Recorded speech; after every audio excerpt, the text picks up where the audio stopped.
Will snow become a thing of the past in the Arctic? Rain comes to the Arctic with a cascade of troubling changes. Rain used to be rare in the Arctic, but as the region warms, so-called rain-on-snow events are becoming more common. The rains accelerate ice loss, trigger flooding, landslides, and avalanches, and create problems for wildlife and the indigenous people who depend on them. Hello, friends. Jim here. So what's going on? Well, here's a photo of a rainstorm by the Matanuska Glacier, which is outside Juneau, Alaska. But there it is, rain. Lots of ice. Right. This story was, I'm reading this to you from the EOS, but it's also published in Yale Environment 360. And by the way, let me say at the outset, this is something I've been covering for some time, was more rain events in the Arctic. And, we're going to be talking about, on Greenland. I've done videos of more rain falling on Greenland. I've done videos of how the rain here in Fairbanks is actually working its way into the ground, percolating into the ground. And rain, it's above freezing, carries sensible heat with it. It's then thawing the permafrost, accelerating permafrost loss, accelerating the thawing of the permafrost, creating more methane that gets released to the atmosphere, and CO2, and nitrous oxide. So I've done all those sorts of videos for you. I did another video where I discussed, it was a deep dive video, where I discussed that by 2100, snow may become a thing of the past in the Arctic. And there's a graphic in here that illustrates this. It's a big problem. In August of 2021, rain fell atop the 10,551-foot summit of the Greenland ice cap, triggering an epic meltdown and a more than 2,000-foot retreat of the snow line. The unprecedented event reminded Joel Harper, a University of Montana glaciologist who works on the Greenland ice sheet, of a strange anomaly in his data. One that suggested that in 2008 it might have rained much later in the season, in the fall, when the region is typically in deep freeze and dark for almost 24 hours a day. When Harper and his colleagues closely examined the measurements they collected from sensors on the ice sheet, they had a few surprises in store for them. Not only had it rained, but it rained for 4 days, as the air temperature rose by 30 degrees C, 54 degrees Fahrenheit. So it rose by 30 degrees C, close to and above the freezing point. It had warmed the summit's Firn layer, F-I-R-N. Firn layer is snow that is in transition to becoming ice.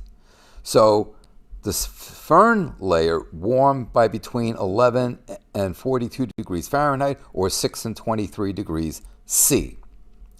The rainwater and surface melt that followed penetrated the Firn by as much as 20 feet before refreezing, creating a barrier that would alter the flow of meltwater the following year. All that rain is significant because the melting of the Greenland ice sheet, like the melting of other glaciers around the world, is one of the most important drivers of sea level rise, plus thermal expansion.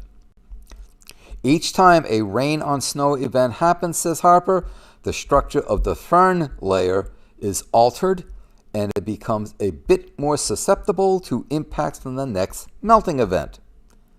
It suggests that only a minor increase in frequency and intensity of similar rain on snow events in the future will have an outsized impact.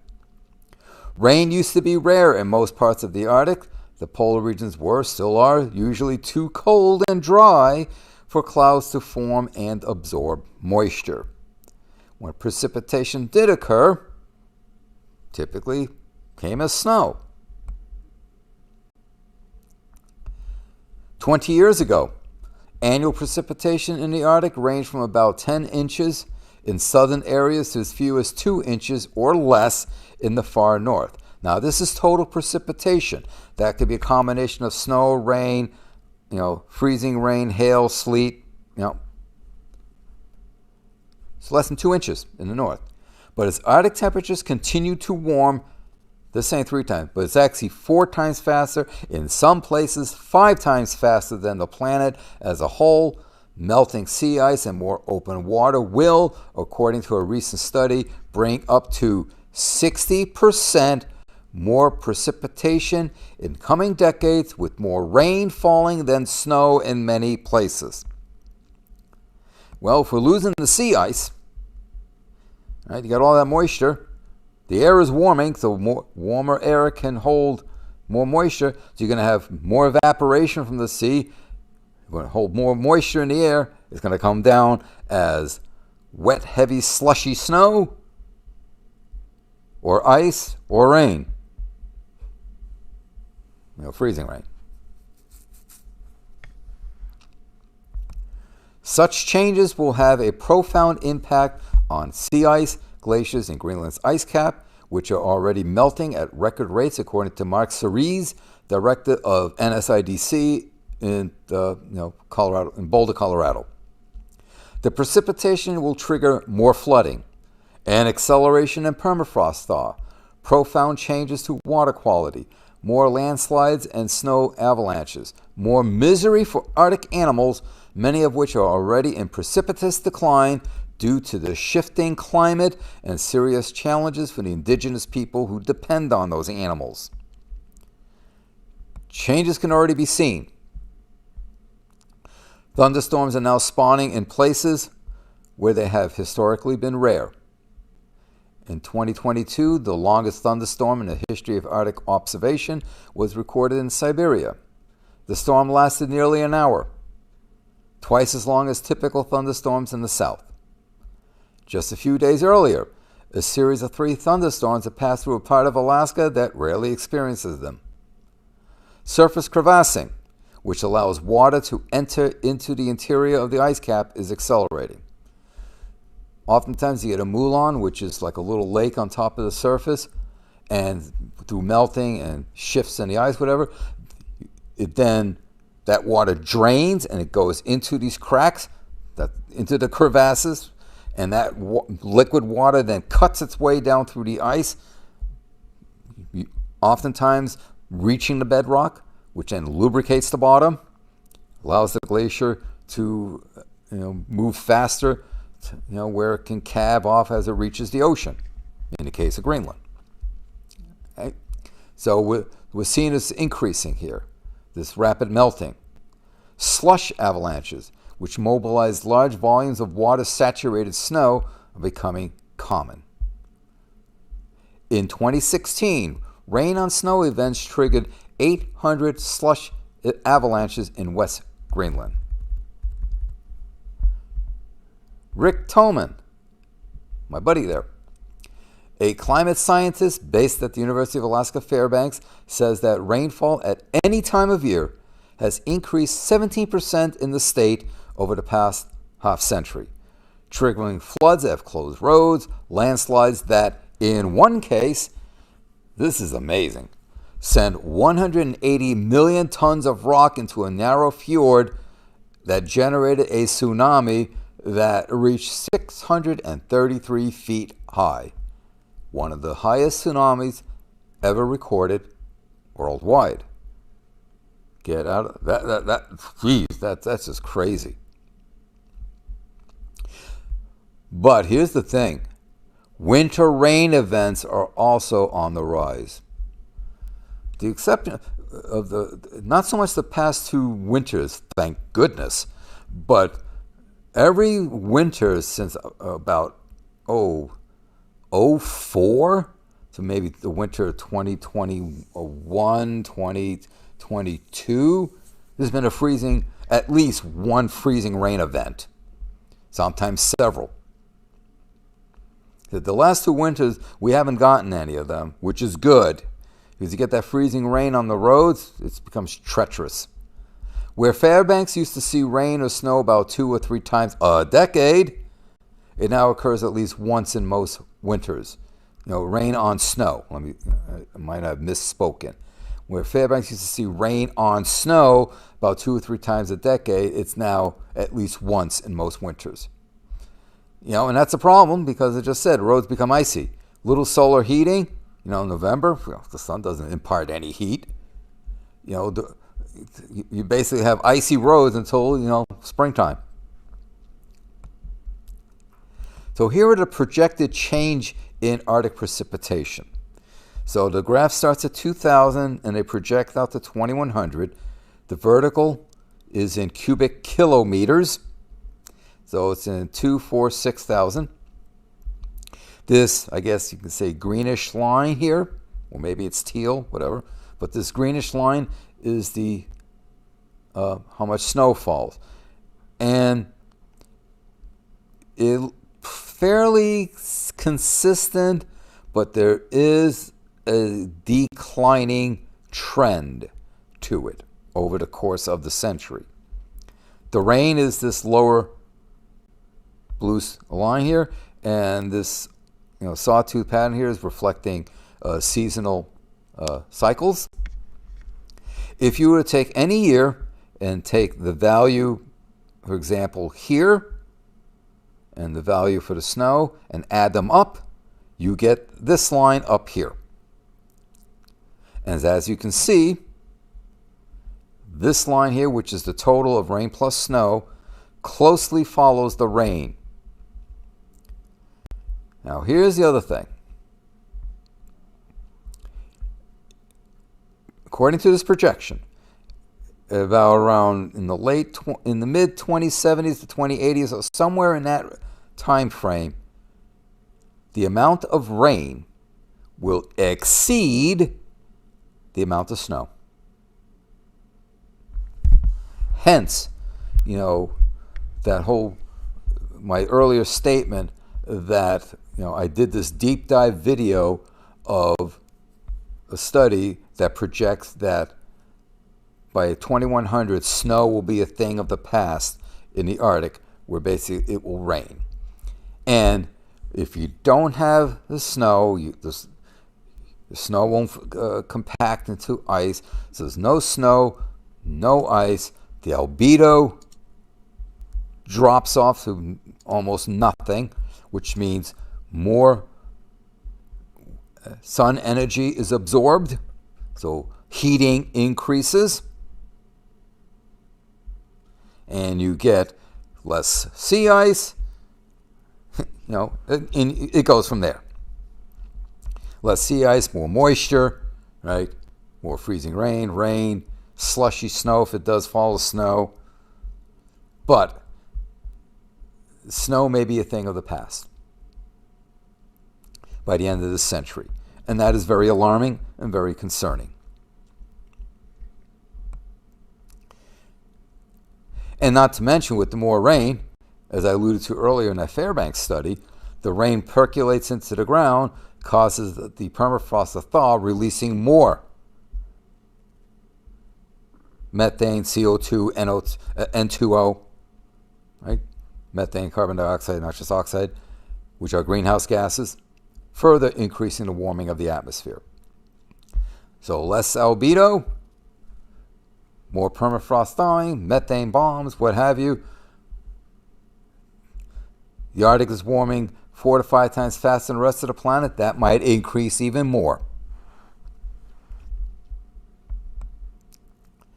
The science of both rain on snow events in the Arctic is in its infancy and is complicated by the fact that satellites and automated weather stations have a difficult time differentiating between snow and rain. and because there are not enough scientists on the ground to evaluate firsthand what happens when rain falls on snow, says Cerise. Okay, I want to address that point a little bit here. Oftentimes, you'll see people use satellite imagery to show the extent of sea ice. Hey, satellites are a great tool. They are indispensable. But like anything else, they have limitations. One of the things that satellites cannot differentiate between, right, just as stated here, it can't differentiate between snow and rain, especially when when you're right around the freezing mark. But a satellite has a hard time differentiating between frazzle ice, grease ice, pancake ice, and ice, sea ice. And oftentimes, when they show a sea ice extent, they're also showing, as it oftentimes turns out, the area that is grease ice and frazzle ice. Well, grease ice, frazzle ice is basically slush. You can't, you can't exactly stand on that. Ice you can stand on. You can't exactly stand on grease ice and frazzle ice. So oftentimes you get an overestimation of the sea ice extent when it's actually less. So just as Cerise is saying here, we need people in situ assessing firsthand. Okay, the satellite is showing this. Well, really this portion here, this section here is really frazzle ice, so we need to subtract out this area from the sea ice, from the total extent of the sea ice. So, you have to think of the caveats. It was hunters who first reported in 2003 that an estimated 20,000 musk oxen had starved to death on Banks Island in Canada's high Arctic, following an October rain on snow event. It happened again in the winters of 2013-14 and in 2020-21, when tens of thousands of reindeer died on Siberia's Yamal Peninsula. In both places, the rain had hardened the snow and in some places produced ice, which made it almost impossible for the animals to dig down and reach the lichen, sedges, and other plants they need to survive the long winter. And that we have seen this here also in Alaska. You get, instead of the snow, and instead of that, 1 or 2, 3 inches of snow, fluffy snow, that the caribou can easily, with their hooves, paw away and expose the plant underneath. Instead, you get the freezing rain. It coats the plants, it flattens them, whatever, and they can't graze on them. They go hungry. They starve. They die.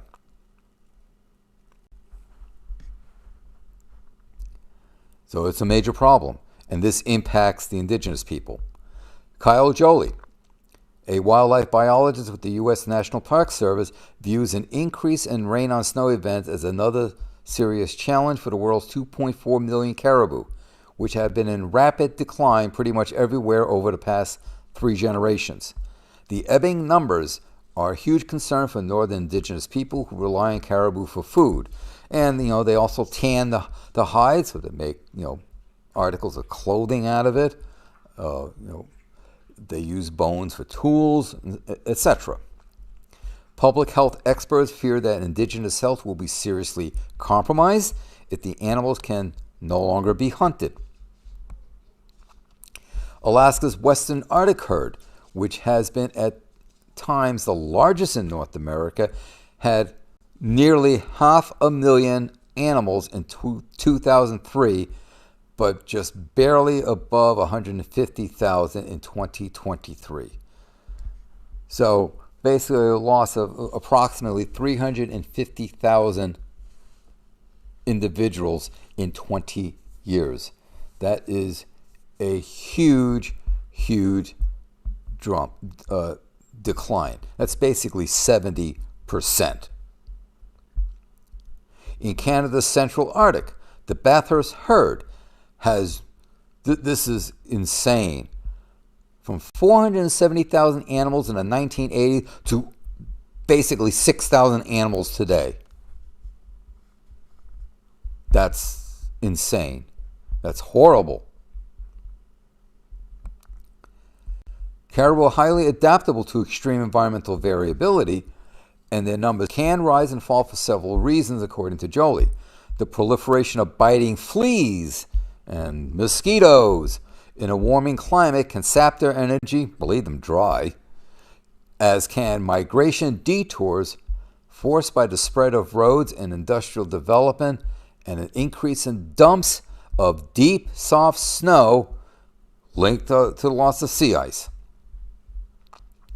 So in other words, if you do something that they don't like that impacts their migration route, they're not going to migrate. Give you an example. Here in Alaska, where they're putting a pipeline through, they say, okay, we'll bury the pipeline, we'll just build this little bit of a road, and the animals will walk over that. Nope. They come to this, basically this hump, and they refuse to walk up and over it. They just refuse to. So what we had to do was, they had to take the pipeline and build it up in the air, and the caribou now, just walk under the ground. They just walk under the pipeline, because apparently they didn't want to walk on the gravel, the tailings that built up the road, which can be built up pretty high. They just didn't want to walk up on that. So they were more comfortable just walking under the pipeline, as long as they're still walking on the tundra. So you have to take that into account. Now, going back to the increase in dumps of deep, soft snow linked to the loss of sea ice. An ice-free ocean surface increases humidity near the surface. That leads to more moisture in the atmosphere, and the atmosphere is warming, so it can hold more moisture, right? You also increase the evaporation rate, and then you get, heavily moisture-laden snow dumping on things. And it's certainly a lot more than a couple of inches of stuff. It's very deep, and that tires out the caribou because they have to punch their way through this deep, heavy stuff. They're not as tall as moose that have no problem with it. And even then, the moose prefer the fluffy snow, not the wet, compacted snow. Also, sharp-edged ice and crusty snow can also lacerate the caribou's legs. And rain on snow has periodically affected some of Alaska's 32 caribou herds. For example, on December 26, in 2021, temperatures rose to more than 60 degrees Fahrenheit, 15 C, during a storm that dropped an inch of rain over a large area of the state. I remember that. Alaska's Fish and Game Department estimated that 40% of the moose, caribou, and sheep in the state's interior died that winter because they could not dig through the hard snow and ice. The sheep refer to Adult sheep, which are found up in the mountains.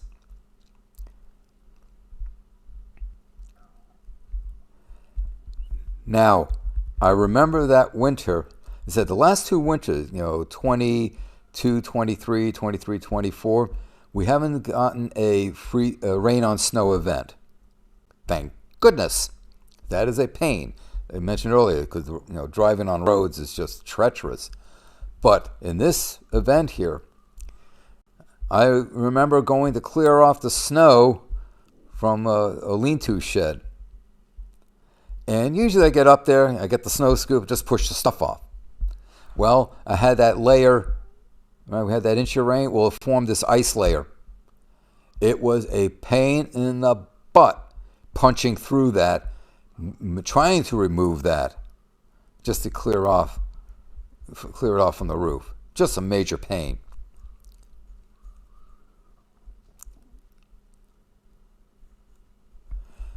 It's not just caribou and musk oxen being threatened. There is growing evidence that rain falling in parts of the Arctic where precipitation usually arrives as snow is killing peregrine falcon chicks. They only have downy feathers that protect them from the cold. Well, once the downy feathers get soaked, the chicks die from hypothermia. Few scientists have evaluated the hydrological and geochemical impact of rain on snow events in polar desert regions, which are underlain by permafrost and receive very little snow in winter. Recent studies published by Queen's University scientist Melissa Lafreniere and colleagues from several universities in Canada and the U.S. point to a worrisome picture unfolding at the Cape Bounty Arctic Watershed Observatory on Melville Island in Canada's high Arctic, which has been in operation since 2003. A shift from runoff dominated by snowmelt in spring and summer to runoff from both rain and snowmelt is accelerating permafrost thaw and ground slumping. And it's filling fish-bearing lakes with sediments. This is really bad news. I'll explain in a moment. One study found a 50-fold increase in turbidity. And we can measure turbidity. We use a device called a Secchi dish. And you just lower it. And when it disappears from view, you see how far down in the water column it took for that to happen. And that's basically how good your visibility is. Well, if you got a lot of sediments suspended, high turbidity suspended in the water column, your visibility drops down to basically zero. So in one lake, it led to an increase in mercury, which impacted negatively the Arctic char, a fish the Inuits of the Arctic rely on.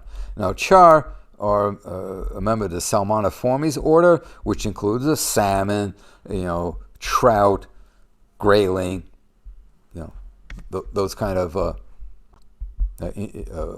organisms, pikes, pickerels, example. But here's another reason why the turbidity, all the sediments, is bad. Arctic char and most, salmonids, they like cold water, but they have a high oxygen requirement. So they need water with a high dissolved oxygen content. Cold water, well, colder the water temperature is, the more oxygen it can hold. So that suits their purposes. Compare that to, say, a catfish from Mississippi. They're a warm water fish. They can get by on a low dissolved oxygen level. You put a trout in Mississippi waters, and it don't do too well. But if you have all the sediments here, the sediments will cover the eggs. It will cover the eggs. It will choke the eggs because you can't have the water circulation, and you kill all the eggs. So you won't get the sac fry larvae emerging. That impacts, cohort numbers, cohort strengths, year class strengths. It impacts populations down the line. So turbidity is not good for salmonids. Here's a picture of a weather station with various instrumentation to measure wind, temperature, etc. Lafreniere says that with only 20 years of measurement, it is difficult to point conclusively to a trend, but we have been seeing more rain falling in bigger events, and late summer especially. In 2022, we had unusually heavy rain that dropped an average summer's worth of rain in less than 48 hours. To help scientists and decision makers better understand the impact of what is happening, Rees and his colleagues have created a database of all known rain on snow events across the Arctic. Increasingly, scientists like Robert Way of Queen's University in Canada are working with the Inuit and other northern Indigenous people to ground truth what they think the satellites and automated weather stations are telling them, and to share the data that they are collecting and evaluating. So this goes back to my point earlier when I talked about satellites looking at sea ice extent. You need people on the ground to say, yeah, that basically verify what the satellite is telling, or say, nope, that's not quite correct, and and then set it correct with the actual data. Satellites are great tools, but you also really need in situ, on the ground measurements as well, and you actually need people collecting that, because automated measurements, well, sometimes they can't differentiate between rain or snow if it's at the freezing mark. Wei, who is of Inuit descent, as a young man witnessed parts of the George River herd, one of the world's largest caribou herds, migrate across the ice in central Labrador. Thousands and thousands of them, contain basically 750,000 animals in the 1980s. Today, no more than 20,000. Animals are facing the same climate change challenges that caribou everywhere are facing. Wei is working with Labrador's Inuit to better understand how these weather events will affect caribou and food security, as well as their own travel in snow and ice. But it's becoming increasingly difficult to do this research because half of the weather stations have been shut down due to budget cuts. Most of the manually operated stations are being replaced by automated ones that produce data that makes it hard for scientists to determine whether it's raining or snowing because the temperatures are around the freezing mark. Whereas you had someone actually there, you're saying, they make a note, it's raining, it's snowing, the temperature is this. To better understand how rain on snow events are affecting the Arctic, Cerise says researchers need to better understand how often and where these events occur and what impact they have on the land and seascape. Right? Impacts the sea as well. You got rain falling on sea ice, it's going to help melt the sea ice. Satellite data and weather models can reveal some of these events, but these tools are imperfect. To validate what is happening at the surface and the impact of these events on reindeer, caribou, musk oxen requires people on the ground. We don't have enough people on the ground. Researchers need to work with Indigenous people who are directly dealing with the effects of rain on snow. Now, in all fairness, I have attended several conferences where the scientific community is setting up programs to work with Indigenous people in the helping of collecting data, other vitally important, pertinent information. So we have reached out to the Indigenous people, the Native population, and they are working with us, glad to, as to help us understand what is happening in the Arctic. Not only with rain on snow, but with the permafrost, with the sea ice, and so forth. With what's going on with the caribou, the walruses, the whales and moose, other animals that they rely on, fish, etc. In 2007, Cerise stated in a University of Colorado Boulder study that the Arctic may have reached a climate change tipping point that could trigger a cascade of events. He said this 17 years ago. More rain than snow falling in the Arctic is one such event, and there will be others, such as the permafrost, the sea ice, right? Warming air temperatures. And remember, what happens in the Arctic does not stay there. It will spill over. We're already seeing examples of that. So this is extremely concerning. Again, let's point this out to you here. By the end of the century,